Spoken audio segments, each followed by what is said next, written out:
आपके अंदर ये विश्वास की बातें होनी चाहिए। इसलिए कह रहा है बोने वाले को बीज, इसका मतलब आपने बोने वाले बनना है। कह रहा है कि बोने वाला कौन? सुबह उठकर आप बो सकते हैं। कह रहा आप बाइबल जो पढ़ते हैं, आपको जो ज्ञान हो जाता है, आप कभी बांटते हैं, किसी के साथ नहीं बांटते। हम प्रार्थना करते हैं, लेकिन हम कभी सोचते हैं कि हम किसी व्यक्ति के लिए प्रार्थना करें। हम उसी समय अगर हम नहीं कर सकते तो हम अपने पड़ोस वालों के लिए प्रार्थना कर सकते हैं, नाम लेकर घर बैठकर प्रार्थना कर सकते हैं। आपने बोया है, जो आपने सीखा आपने बोया है। आप परमेश्वर कह रहा है बोने वाले को बीज दूंगा, कह रहा कि और कह रहा खाने वाले को रोटी। इसका मतलब परमेश्वर खाने वाले को, जो भूखे ज्यादा ही खाते हैं, पेटू है, इसका मतलब परमेश्वर उन्हें कभी रिच नहीं करता। याद रखना, उसको रिच करता है जो बोने वाला होगा। अगर आप दान देने वाले हैं, सबसे ज्यादा रिच पर्सन आप हैं। मतलब अगर आप किसी भी वचन को बोने वाले हैं, आप रिच हो जाएंगे यीशु मसीह। आपकी जिंदगियों में काम होने लगेगा। व्यवस्था विवरण 22 के 9 और 10 को देखते देखो क्या लिखा है यहाँ पर एक छोटे से उदाहरण के साथ समझा रहा था। बाकी मैं आपको बताता हूँ कि छोटा सा बच्चा स्कूल में जब जाता है तो उसकी माँ क्या करती है।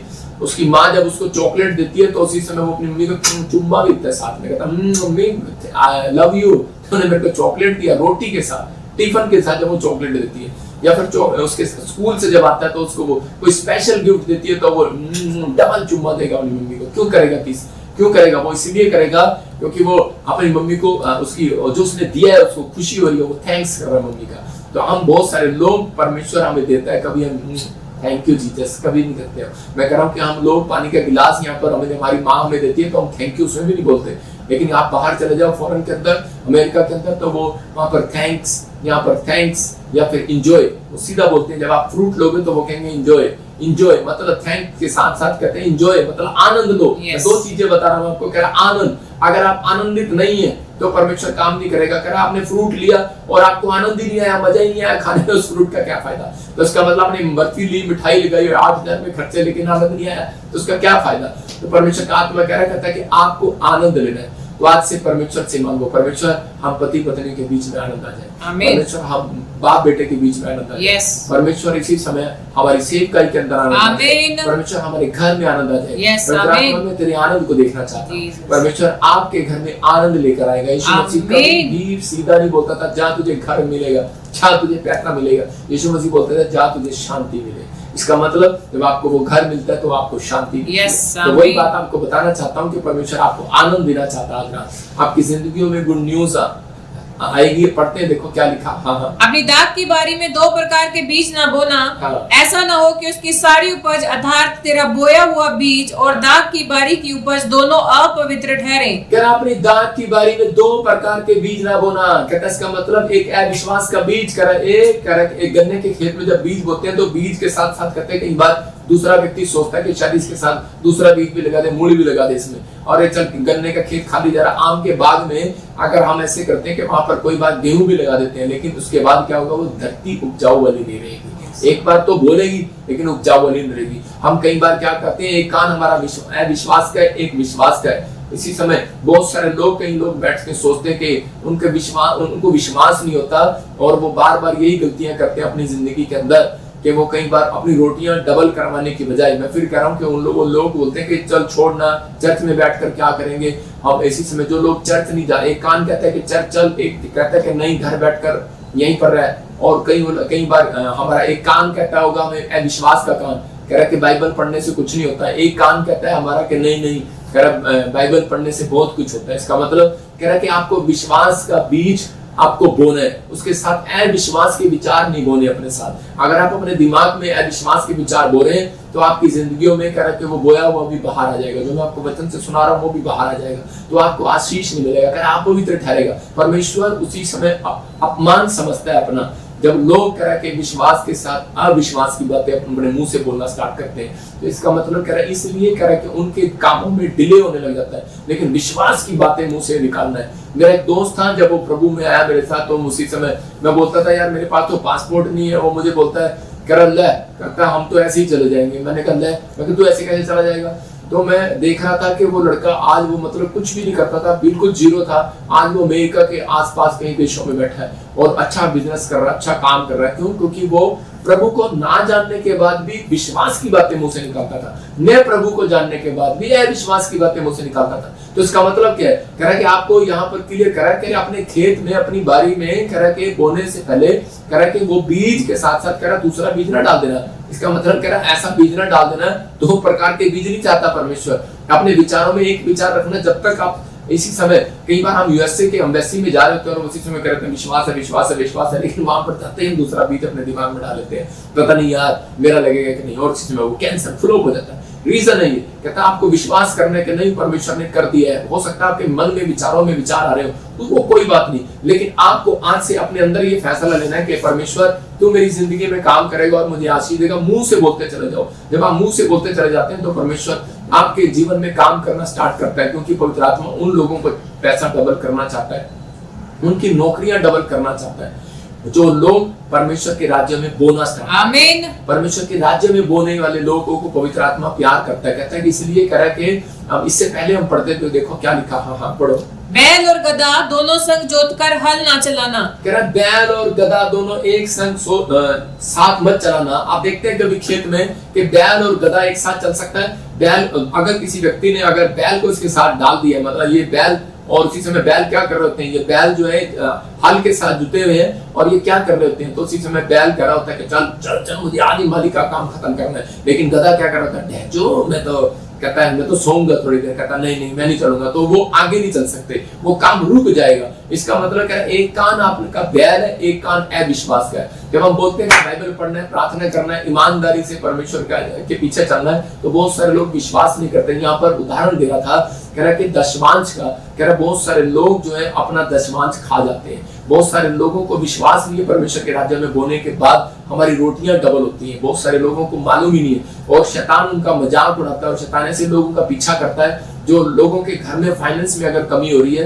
बरकतों में कमी हो रही है, तो परमेश्वर ने चेक करने के लिए आपके जीवन में कह रहा दशमांश को डाला कि ताकि आप लोग आशीषित हो जाए। वो बहुत बार कह रहे, आप देख रहे हैं स्क्रीन पर दिखाता हूँ, कह रहा कि एक आदमी की नौकरी थी 10,000 की, और उसका लड़का दुकान पर जा रहा है और उसी समय उसको देख रहा है, पेपे पापा पेपे जीन्स लेनी है, पेपे जीन्स। कहता है पेपे जीन्स, कह रहा कि ये वाली पेपे जीन्स लेनी। छोटे से बच्चे को भी पता है पापा पेपे जीन्स लेनी है, तो कह रहा पापा को पेपे जीन्स की तुझे पड़ी है, कह रहा है पापा की जेब फटने वाली है। कहता 10,000 8 कितने की पैंट है तेरी? 5,000 की जीन्स की पैंट है, लेकिन और 5,000 की वो 10,000 की सैलरी में कैसे गुजारा करेगा। मतलब आज के बच्चों को शैतान उकसा रहा है, मतलब फिजूल खर्ची आपकी बार बार कराना स्टार्ट करेगा। क्यों? क्योंकि बाइबल के अंदर लिखा न्याय व्यवस्था 27 के 30-31 में कि जो परमेश्वर को अपना कह रहा कि पढ़ेंगे फिर से क्या लिखा, फिर भूमि की उपज का सारा दशमांश, भूमि की उपज का सारा दशमांश, चाहे भूमि का बीज हो, चाहे वृक्ष का फल, वह यहोवा ही का है, वह यहोवा ही का है, और वह यहोवा के लिए पवित्र ठहरे। वो यहोवा के लिए पवित्र ठहरे। यहाँ पर क्लियर लिखा कि भूमि की उपज का सारा दशमांश, चाहे वो भूमि का बीज हो, चाहे यहाँ पर फैक्ट्री लगाओ, चाहे स्कूल खोलो, चाहे आप खेत में मूली लगाओ, कुछ भी करो, कह रहा कि वो पहला जो उसका निकलेगा वो यहोवा का है, कह रहा वो पवित्र ठहरे। जो नहीं देता तो उसके आगे लिखा इसके 30-31 में, कह रहा उससे शैतान 5 गुना उससे ले लेता है, 5वां भाग। तो आज बहुत सारे लोग अपनी लाइफ में सोचते हैं, उसकी माँ बोलती है, कह रहे कि नहीं नहीं बेट, उस बाप मना करता है जीन्स खरीदने के लिए 5,000 की के 500 की ले ले, लेकिन माँ बोलती है अरे किसके लिए कमा रहे हो, और उसी बच्चों के लिए तो कमा रहे हो, और उसी समय दे देता है, और शैतान हंस रहा होता है, कहता है मैं अपने मकसद में कामयाब हो गया। आप समझ रहे हैं कि नहीं?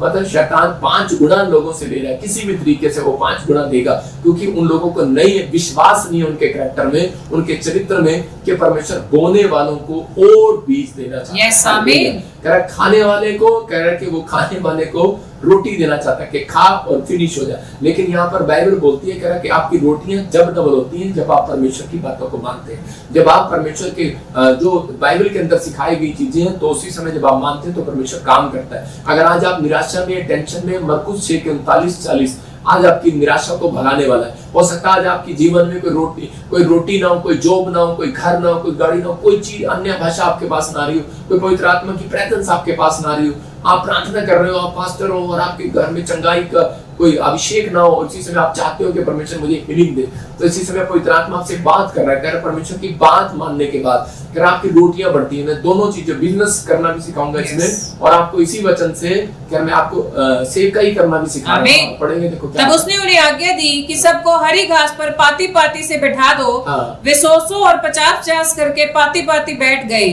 उसने उन 5 रोटियों को और 2 मछलियों को लिया, स्वर्ग की ओर देखकर धन्यवाद किया और रोटियां तोड़ तोड़ कर चेलों को देता गया कि वे लोगों को परोसे, और वे 2 मछलियां भी उन सब में बांट दी। देखो क्या लिखा, कह रहा कि उसने आदेश दिया अपने चेलों को, कह रहा कि इनको कह रहा घास पर बिठा दो। पहली बात उसने कहा घास पर बिठा दो, इसका मतलब नीचे बिठा दो। और बहुत सारे लोग जो है कह रहा कि अब अगर बिजनेसमैन चर्च में जाता है और कह रहा कि डिले करने वाली बातें क्यों होती है उसके जीवन में, डिले क्यों हो रहे हैं उसके कामों में देरी, क्योंकि वो अपने अंदर से घमंड का आत्मा छोड़ता नहीं है।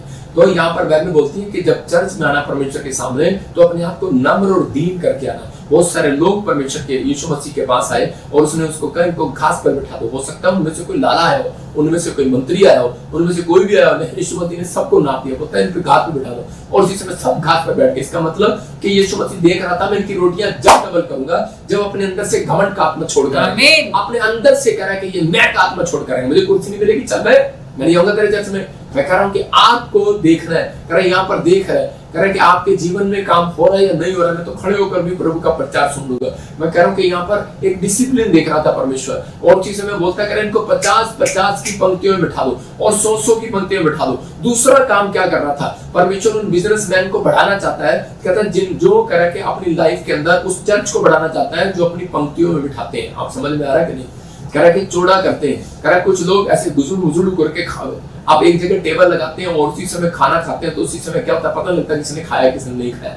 लेकिन जब आप पंक्तियों में बिठाते हैं तो यीशु मसीह ने डिसिप्लिन का परमेश्वर था। यीशु मसीह देखता है जिसके घर में डिसिप्लिन है, जिसके बिजनेस में डिसिप्लिन है और जो नम्र है और दीन है, तो परमेश्वर ने उनके लिए रोटियों को पकड़ा और उनके लिए धन्यवाद किया। आज समझ में आ रहा है कि परमेश्वर ने कहा जो लोग उसकी बातों को मानते हैं, जो लोग घमंडी नहीं है, कह रहा नम्र और दीन है, और जो लोग परमेश्वर के डिसिप्लिन में रहना जानते हैं, कि उसने कहा इसका मतलब यहाँ पर तीसरा क्या कर रहा था, सब्र देख रहा था, इम्तिहान ले रहा था कि वो 50-50 की पंक्तियों में बिठा दिया और लोग 100-100 की पंक्तियों में बैठ गए। और जिस समय चेले कह रहे आप पिटवाएगा यीशु मसीह, कह रहे क्यों, कह रहे रोटियां तो है नहीं, कह रहे रोटियां तो कितने, अब लोग कितने हैं, कह रहे 5000, कह रहा और रोटियां कितनी है, कह रहा है 5 रोटियां, और मछलियां कितनी है 2, और कह रहा है ये सब कैसे बांट देगा। कहता है इनको 50-50 की पंक्तियों में। पौलुस और पतरस तो गए नहीं होंगे, वो लोग कह रहे चलो तुम बिठा दो इनको, कहीं हमारी भलाई ना हो जाए, कह रहा लोग हमारे ये तो यीशु मसीह हमें पिटवाएगा। विश्वास था उसके चेलों को, विश्वास था उस पब्लिक को कि 5 रोटियां 2 मछलियां, लेकिन ये आएंगे कहां से, और पैसा नहीं है, 100 दिनार है। लेकिन उसी समय यीशु मसीह ने बिठा दिया उनको,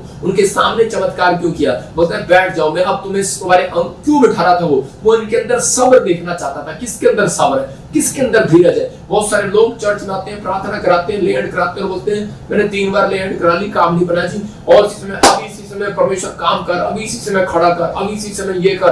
परमेश्वर ऐसे लोगों की जिंदगियों में काम नहीं करता। परमेश्वर उन लोगों की जिंदगियों में काम करता है, कहता है पहले 50-50 के लोग बैठ जाओ, फिर 100-100 की लाइन में बैठ जाओ, कह रहा और घास पर बैठ जाओ, और उसके बाद फिर चेलों ने उनको बांटना स्टार्ट किया। लेकिन नहीं, उससे पहले उसने टोकरी उठाई और उसने धन्यवाद किया। मैंने क्या सिखाया आपको कि परमेश्वर कह रहा है कि जो थोड़े से थोड़े में विश्वास योग्य है। यीशु मसीह ने वो 5 रोटियां 2 मछलियां ली हाथ में और उसने कहा परमेश्वर ये तो थोड़े से थोड़े में भी इतना थोड़ा दिया और इतने लोग दिए, तेरा थैंक यू परमेश्वर, मैं तेरा धन्यवाद करता हूँ रोटियों के लिए। और जिसने टोकरे में डाल दिया, उसी समय वो 5 ही रोटियां थी, याद रखना, लेकिन उसने उसको तोड़ा और उसमें रखा और वो बांटते चले गए। लेकिन एक रोटी और उसके अंदर स्वर्ग से आती चली गई और बांटते चले गए, बांटते चले गए, बांटते चले गए, बांटते चले गए, सबको बांट दिया। लेकिन एक भी टोकरी में से, वो टोकरी में फिर से भरी की भरी रह गई। हालेलुया। टोकरियां फिर भी भरी हुई थी और यीशु मसीह ने कहा कुछ भी फेंका ना जाए। इसका मतलब परमेश्वर आपकी जिंदगी में काम करेगा, तब आपकी रोटियों को कब डबल करेगा।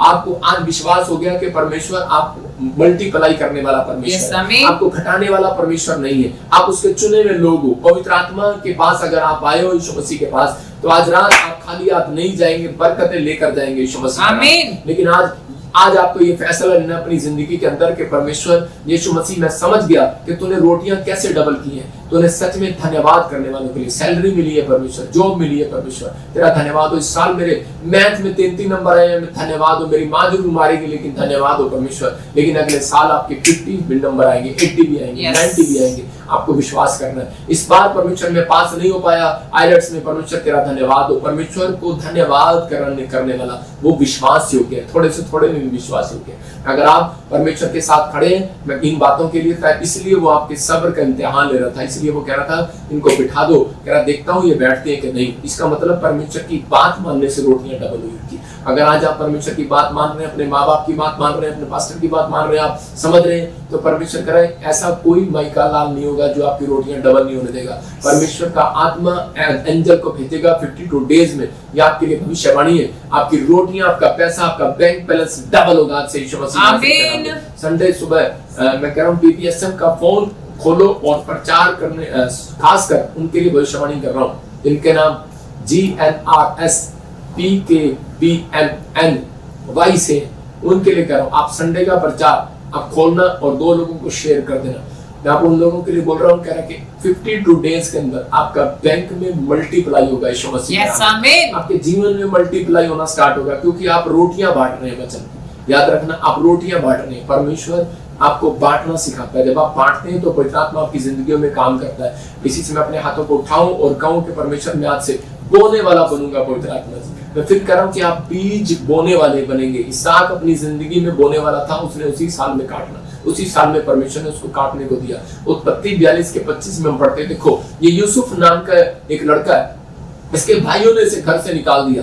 मैं कह रहा हूं उसके माँ बाप ने इसको घर से निकाल दिया, लेकिन क्या हुआ, और उसको मारना चाहा, लेकिन ये वहां से उस कुएं में से निकलकर उसके हाथ बेच दिया। मैं कह रहा हूँ कि कुछ व्यापारियों के हाथ इसको बेच दिया और उसके बाद ये मिस्र देश में चला जाता है। लेकिन मिस्र देश में जाने के बाद धीरे धीरे इसके कर्म को देखकर, इसके अंदर ईमानदारी को देखकर, पोतीफर के खेत में इसको देखा कि ईमानदार हर चीज में, और जिस काम में हाथ लगाता है सफल हो जाता है, और उसको दर्शन का भेद आने लगा और फिरौन राजा के पास पहुंचाया गया। और फिरौन ने कहा इतना बुद्धिमान बच्चा तो कह रहा है कि मेरे देश का प्रधानमंत्री होना चाहिए। ये प्रधानमंत्री बन गया। और हम वापिस जाते हैं तो क्या हुआ, उसी देश में इस्राएल में जहां से ठुकराया गया था यूसुफ को, वो वहां पर अकाल पड़ गया और वो सब के सब मिस्र देश में खाना लेने के लिए चले गए, भोजन लेने के लिए चले गए। लेकिन वहां पर क्या कर रहा था, और यूसुफ जानता था बोने वाले को बीज देता है परमेश्वर और खाने वाले को रोटी। यूसुफ के कैरेक्टर के अंदर बोने वाला पन था, और उसी समय परमेश्वर ने उसको ईमानदारी को देखकर परमेश्वर ने उसको देश का प्रधानमंत्री बनाया। यूसुफ समझ गया, कह रहा है, लेकिन वहां पर लिखा तब यूसुफ ने आज्ञा दी कि उनके बोरे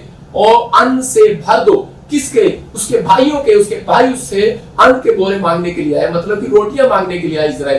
इस्राएल से चलकर मिस्र में जब वो रोटियां मांगने आए, उनको पता नहीं था कि ये हमारा वही भाई है जो हमने इसको मारने की कोशिश किया था। तो उसी समय वो व्यक्ति हो सकता था यूसुफ कर अपने भाइयों को 1 रुपया भी ना देता और वापिस भेज देता, लेकिन उसके दिल में एक तरस था, उसके दिल में एक चाहत थी, उसके दिल में एक प्रेम था, उसके कैरेक्टर में ईमानदारी थी, क्योंकि वो बीज बोने वाला था। और उसने उनको क्या दिया, कह रहा बोरे अन्न के भर के लिए, हालेलुया, बीज दिया उसने उनको। कह रहा कि तुम बोने वाले हो इजरायली, कह रहा तुम ये बीज लेकर जाओ और एक एक जन ने के बोरे में उसके रुपए को भी रख दो, फिर उनको मार के लिए भोजन वस्तु दो। इसलिए सो उनके साथ ऐसा ही किया गया। हालेलुया। मतलब परमेश्वर ने उसके हृदय में ये बातें कब डाली, करा कि जब परमेश्वर ने उसको ब्लेसिंग क्यों दिया, क्यों बनाया उसको प्रधानमंत्री। आज आपकी रोटियां डबल क्यों करे परमेश्वर, आपकी जॉब को डबल क्यों करे, क्या किया आपने परमेश्वर के लिए? क्या आप अपनी कमाई में से 10वां हिस्सा नहीं परमेश्वर को चढ़ा सकते? अगर आप चढ़ा सकते हैं, परमेश्वर आज रात कह रहा कि बोने वाले को और बीज देगा यीशु मसीह, और नौकरी देगा, और सैलरी देगा, और इनकम देगा। कह रहा कि क्या आप अपना टाइम नहीं बो सकते परमेश्वर के लिए? अगर आप अपना सुबह उठकर टाइम बो सकते हैं 1 घंटा, मैं कह रहा हूं परमेश्वर आपको और समय देगा, आपको आनंद करने के लिए, अपने बच्चों में, अपने परिवार में आनंद देगा। नहीं तो लोगों के पास टाइम ही नहीं है, भाग रहे हैं, दौड़ रहे हैं, इधर उधर जा रहे हैं, कह यार टाइम नहीं है यार, आजकल बड़ा काम आ रहा है। लेकिन उनको नहीं पता बोने वाले को परमेश्वर टाइम भी देगा, बोने वाले को बीज भी देगा, बोने वाले को नौकरी भी देगा। अगर आप अपना समय परमेश्वर को देना जानते हो, अगर आप अपनी कमाई को परमेश्वर को देना जानते हो, तो पवित्र आत्मा आपसे बात कर रहा है, कह रहा है वो विश्वास करना है। देखो यहाँ पर लिखा मत्ती की किताब में 25:3 में कि कुछ लोग नई बातों को समझते। यहाँ पर लिखा 5 मूर्ख थी स्त्रियां और 5 समझदार थी। अगर आज आप चर्च जा रहे हैं और खाली हाथ जा रहे हैं, अपनी भेंट अपने विश्वास नहीं लेकर जा रहे संडे के चर्च में, मैं फिर कह रहा हूं कि उन लोगों को कह रहा है वो मूर्ख है, वो लोग जो अपनी रोटियां डबल नहीं कराना जानते। यहाँ पर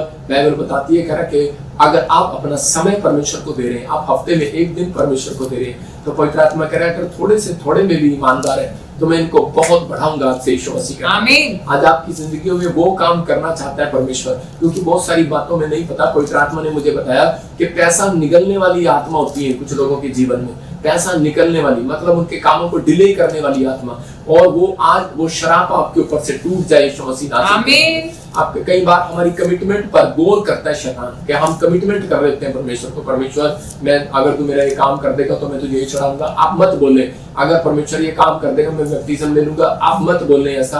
आप परमेश्वर अगर कर सकते हैं तो आप उसको कमिटमेंट को पूरा करें।